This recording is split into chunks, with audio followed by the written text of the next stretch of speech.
ایسی عورتیں جو ٹانگیں اٹھانے کی بجائے گوری بن کر ہم بستری کروانا پسند کرتی ہیں، ان کی دو خاص نشانیاں۔ میاں بیوی کا ایک دوسرے سے جنسی اور جسمانی سکون حاصل کرنے کے لیے ہم بستری کرنا بہت ضروری ہے، پھر چاہے وہ کسی بھی وقت کسی بھی طریقے سے ہم بستری کریں۔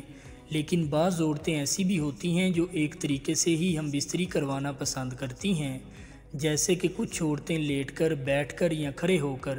لیکن ان سب کے علاوہ بعض عورتیں ایسی بھی ہوتی ہیں جو گوری بن کر ہم بستری کروانا پسند کرتی ہیں۔ آج میں آپ کو گوری بن کر ہم بستری کروانے والی عورتوں کی دو خاص نشانیاں بتاؤں گا۔ نمبر 1، ایسی عورتیں جو ٹانگیں اٹھانے کی بجائے گوری بن کر ہم بستری کرواتی ہیں تو ایسی عورتوں کی کمر اکثر پتلی اور کمزور ہوتی ہے، کیونکہ یہ پوزیشن کمزور اور پتلی لڑکیوں کے لیے فائدہ مند ہوتی ہے۔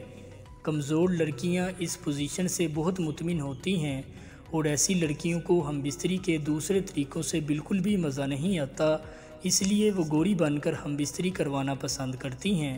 نمبر 2، ایسی عورتیں جو ٹانگیں اٹھانے کی بجائے گوری بن کر ہم بستری کرواتی ہیں تو ایسی عورتوں کی چھاتی اکثر بڑی ہوتی ہے۔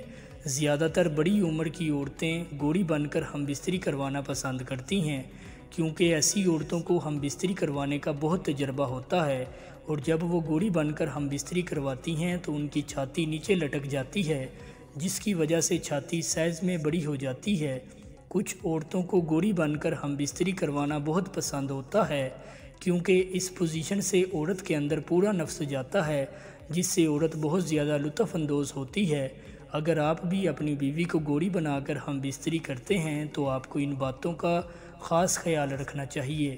بیوی کو گوری بنانے سے پہلے کسی اور طریقے سے ہم بستری کریں، کیونکہ نفس سارا مرد کے کنٹرول میں ہوتا ہے۔ جب آپ کو پتہ چل جائے کہ بیوی کی شرمگاہ فل گیلی ہو گئی ہے تو پھر آپ بیوی کو گوری بنا کر ہم بستری کریں۔ گوری بنا کر ہم بستری کرنے سے مرد کو بے حد لذت محسوس ہوتی ہے اور عورت کو مرد سے زیادہ مزہ آتا ہے۔ گوری بنا کر یا کھڑے ہو کر بیوی سے ہم بستری کرنے سے جسم میں مضبوطی اور طاقت کا احساس ہوتا ہے۔ امید کرتا ہوں آج کی یہ ویڈیو آپ لوگوں کو پسند آئی ہوگی۔ اگر ویڈیو پسند آئی ہے تو ویڈیو کو لائک اور چینل کو ضرور سبسکرائب کر دیں۔ شکریہ۔